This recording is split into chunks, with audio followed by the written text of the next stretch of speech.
যারা বলছেন ৬,০০০, তারা আবার এটাও বলছেন শিক্ষক শিক্ষিকাদের মধ্যে ৬,০০০। এটা খুব ভুল বার্তা দিচ্ছেন। নন টিচিং এবং টিচিং মিলিয়ে ৫,৪০৩ জন রয়েছে। বিরোধী লয়ার যারা রয়েছেন বিকাশ রঞ্জন বাবু বা শামীম বাবু, তারা নিজেরাই হাইকোর্টে যখন শুনানি করেছিলেন তারা নিজেরাই দিয়েছিলেন যে এক্সপায়ারি প্যানেল 17/12/2019, 19/12/2019 তারা এটা মেনে নিয়েছিলেন। রাজ্য সরকারের তরফ থেকে, এসএসসির তরফ থেকে মেমোরেন্ডাম এভিডেভিট সহকারে জমা দেওয়া আছে এবং হাইকোর্ট এটাকে বেস করে যে তালিকা কারা কিসের মধ্যে অযোগ্যদের মধ্যে পড়ছে সেটাও দিয়ে দিয়েছিল। তারপরে গিয়েও কেন প্রশ্ন তুলছে এটা আমাদের বোধগম্য না। প্রমাণ করে দেখান বিকাশ রঞ্জন ভট্টাচার্য বা শামীম বাবু যে আমি বা আমাদের যারা 1 বছরের পরে নিয়োগ পেয়েছিলেন, যারা এই অযোগ্য তালিকায় নেই, তাদের মধ্যে কেউ অযোগ্য, তাদের মধ্যে কেউ মার্কস গন্ডগোল করে চাকরি পেয়েছে, কেউ র্যাঙ্ক জাম্পিং করে চাকরি পেয়েছে। দাদা, যে টেন্টেডদের তালিকা, যে তালিকার জন্য এতদিনের লড়াই বলা যেতে পারে আদালতে, সেই তালিকা তো অবশেষে প্রকাশ হলো, তাও তো আপনাদের চাকরিটা বাঁচছিল না। দেখুন, অযোগ্য তালিকা প্রকাশ পেয়েছে, যোগ্য যারা বাকি থাকলো 15,403 জন, যারা শিক্ষক শিক্ষিকা এবং বাকিরা এখনও অবধি নন টিচিংদের যোগ্য তালিকা বা অযোগ্য তালিকা প্রকাশ পায়নি, তাদেরটাও নিশ্চয়ই খুব শীঘ্রই প্রকাশ পাবে। আপাততভাবে যেহেতু শিক্ষক শিক্ষিকাদের ম্যাটারটা উঠেছে, আমরা আজকে বিধানসভায় এসেছিলাম, বিরোধী দলনেতা এবং নওশাদ সিদ্দিকী স্যারের সঙ্গে আমাদের কথা হয়েছে। আমরা রাজ্য সরকারেরও কোনো প্রতিনিধির সঙ্গে কথা বলার চেষ্টা করছি। আমরা দেখেছি যে শুভেন্দুবাবু বলেছেন যে, এবং নওশাদ সিদ্দিকী স্যারও বলেছেন যে তারা সহমত আমাদের সঙ্গে, এবং বিধানসভায় এই বিষয়টা নিয়ে যেন কথা ওঠে এবং সেখানে যাতে সর্বদলীয়ভাবে সর্বসম্মতভাবে যোগ্য যারা সেই লিস্টটাকে যেন অ্যাপ্রুভ করে তাদেরকে চাকরি বাঁচানোর স্বার্থে যেন একটা কিছু ব্যবস্থা নেওয়া হয় এবং সেটা সুপ্রিম কোর্টে গিয়ে জানানো হয়। আমরা চাইবো যে রাজ্য সরকার নিশ্চয়ই এই ব্যবস্থা করবে এবং তারা সহমত থাকবে, বিরোধী দলগুলোও নিশ্চয়ই সহমত থাকবে এই বিষয়গুলো, তারা অলরেডি সহমত জানিয়েছে।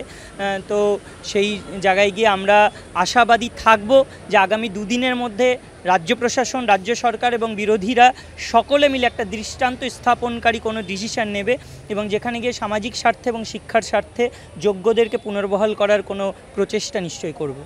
দাদা, দাগি যারা চিহ্নিত টেন্টেড, যাদের তালিকায় নাম আছে, তারা একেবারে আজকে হাইকোর্টের দ্বারস্থ হয়েছেন, তারা পরীক্ষায় বসে বলে এবং তারা প্রশ্ন তুলছেন যে কী হিসেবে তারা দাগি। দেখুন, এটা পুরোপুরি আদালতের ওপর নির্ভর করবে।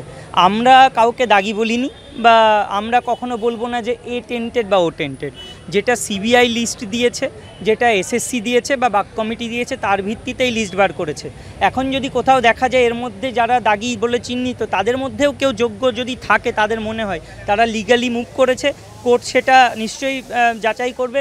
কোর্ট যদি বলে হ্যাঁ এর মধ্যেও কেউ যোগ্য আছে, তাহলে অবশ্যই তারা পরীক্ষায় বসবে। কিন্তু একাধিক তৃণমূল কাউন্সিলর থেকে শুরু করে পুত্রবধূ একাধিক নাম যাদের জন্য আপনাদের প্যানেল বাতিল হয়েছে, আবারও তারা নতুন যে সিলেকশন প্রসেস সেখানেও ফর্ম ফিল আপ করছে, একাধিক অ্যাডমিট কার্ড বাতিল হয়েছে। দেখুন, মানে ব্যাপারটা হচ্ছে এই দাগিদের তালিকায় কে বা কারা আছে তাদের পরিচয় জেনে আমার কোনো লাভ নেই। যারা রয়েছে তারা রিমুভড হবে এবং যারা যোগ্য থাকবে তাদের পুনর্বহাল হবে। কিন্তু এই যে সংখ্যাটা দিয়েছে, এটাই কি আসল সংখ্যা? শিক্ষক শিক্ষিকাদের যে সংখ্যাটা দিয়েছে, এই লিস্টটা তো কেউ মুখে বলে দেয়নি, তদন্তের সাপেক্ষে সিবিআই, বাক কমিটি এবং এসএসসি এদের টোটাল যে কালেকটিভ লিস্ট সেইটাই প্রকাশ পেয়েছে। এর বাইরে কে কি বলল সেটা তো কোনো যায় আসে না, কারণ নিজের ইচ্ছা মতো কাউকে যেমন অযোগ্য বলা যায় না, কাউকে যোগ্যও বলা যায় না। সিবিআইয়ের তথ্য অনুসারে, বাক কমিটির রিপোর্ট অনুসারে এটা দেওয়া, এবং এখানে কিন্তু কোনো ওয়েটিং বা নট কল ফর ভেরিফিকেশান নেই। যারা সিলেক্টেড অ্যাপয়েন্টেড টিচার্স ছিল তাদের মধ্যে কারা কারা অযোগ্য সেই লিস্ট দেওয়া হচ্ছে। কিন্তু বিভিন্ন ক্ষেত্রে তো সেই সংখ্যা 6,000 থেকে 7,000 উঠছে। দেখুন, যারা এটা বলছেন তারা মিসগাইড করছেন। সিবিআইয়ের যে তালিকা এবং হাইকোর্টে যে পেশ করা যে তালিকা সেটা ভালো করে দেখে নিন। যারা বলছেন 6,000, তারা আবার এটাও বলছেন শিক্ষক শিক্ষিকাদের মধ্যে 6,000। এটা খুব ভুল বার্তা দিচ্ছেন। নন টিচিং এবং টিচিং মিলিয়ে 5,403 জন রয়েছে। তাহলে তারা কোথা থেকে আজগুবি গল্প করছেন জানি না। আর বিরোধী লয়ার যারা রয়েছেন বিকাশ রঞ্জন বাবু বা শামীম বাবু, তারা নিজেরাই হাইকোর্টে যখন শুনানি করেছিলেন তারা নিজেরাই দিয়েছিলেন যে এক্সপায়ারি প্যানেল 17/12/2019, 19/12/2019 তারা এটা মেনে নিয়েছিলেন। রাজ্য সরকারের তরফ থেকে, এসএসসির তরফ থেকে মেমোরেন্ডাম এভিডেভিট সহকারে জমা দেওয়া আছে এবং হাইকোর্ট এটাকে বেস করে যে তালিকা কারা কিসের মধ্যে অযোগ্যদের মধ্যে পড়ছে সেটাও দিয়ে দিয়েছিল। তারপরে গিয়েও কেন প্রশ্ন তুলছে এটা আমাদের বোধগম্য নয়। আর এটাও দেখতে হবে যাদেরকে এখন ওনারা বলছেন যে এক্সপায়ারি প্যানেল বা 1 বছরের পরে নিয়োগ পেয়েছে, তাদের অনেকের হয়ে কিন্তু তারাই লড়াই করে তাদের চাকরিটা পাইয়ে দিয়েছিলেন। আমার নামগুলো মনে নেই, তবে এরকম প্রচুর ক্ষেত্রে রয়েছে, আপনারা তাদেরকে জিজ্ঞাসা করবেন যারা 1 বছরের পরে নিয়োগ পেয়েছিলেন, পাচ্ছিলেন না বলে তাদের হয়ে কেস করিয়ে কিন্তু তাদেরকে নিয়োগ পাইয়ে দিয়েছিলেন। এখন আবার সেইগুলোর বিরুদ্ধেই বলছেন, এটা কী ধরনের দ্বিচারিতা।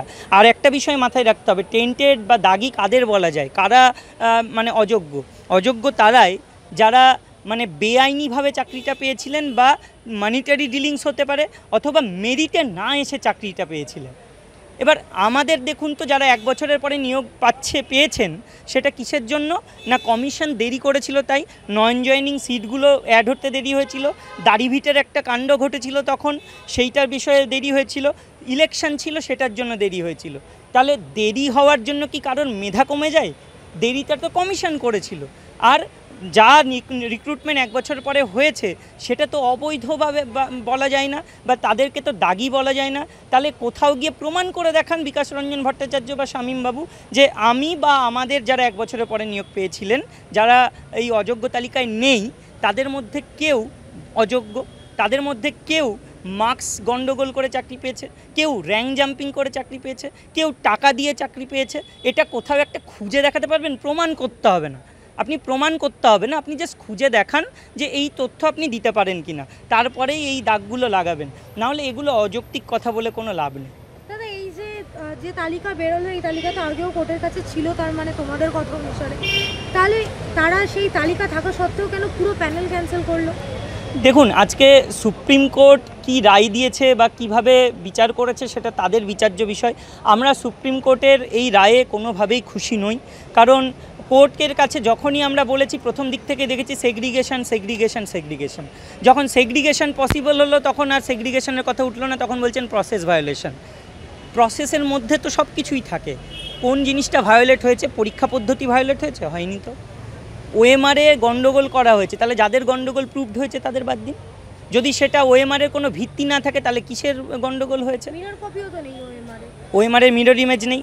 প্রথম প্রশ্ন, এই ওএমআর সঠিক কি সঠিক নয় এটা কি কোর্ট বলেছে? কোর্ট এখনো অবধি বলেছে? আমরা জানি আমাদের ওএমআরগুলো সঠিক, আমরা এটা দৃঢ় কণ্ঠে বলতে পারি।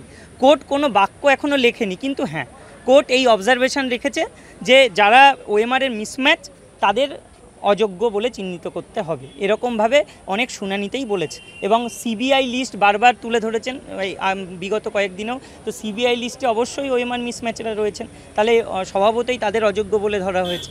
কিন্তু এখন এদিকে জাজ বলছেন তারা অযোগ্য সিবিআই লিস্ট অনুসারে, আবার অপরপক্ষে সেই ওএমআরের ভিত্তিতেই আমরা যোগ্য না। এটা কি ধরনের দ্বিচারিতা?